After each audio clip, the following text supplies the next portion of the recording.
Hello বন্ধুরা, আজকের এই ভিডিওতে আমরা যে গান কভার করব সেটা হচ্ছে পল পল আপু সিকের গাওয়া। গানের জন্য আমরা স্ট্যান্ডার্ড টিউনিং ইউজ করছি এবং কেপো ফার্স্ট ফ্রেটে রয়েছে। গানটা 4টে কর্ডের উপর পুরো গানটা গাওয়া হবে, আর গানটা 4/4 স্ট্রামিং প্যাটার্নেই চলবে। তো কর্ডগুলো আমরা একবার দেখে নেব। ফার্স্ট আমার E minor, next G major, next C major, next A minor.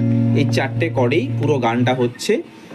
আমি এখানে যে স্ট্রামিং প্যাটার্ন ইউজ করেছি সেটা হচ্ছে down up down up down up down up down. তো বেসিক্যালি ঠিক আছে, সময় নষ্ট না করে সোজা গানে চলে যাব। 2 লাইন আমি গিয়ে শুনিয়ে দিচ্ছি। পুরো গানটা এইভাবে হবে। पल पल जीना मुहाल मेरे तेरे बिना, सारे नशे बेकार तेरी आंखों के सिवा, कर नहीं जाता मैं बाहर, रहता तेरा इंतजार, मेरे ख्वाबों में आना करके सोला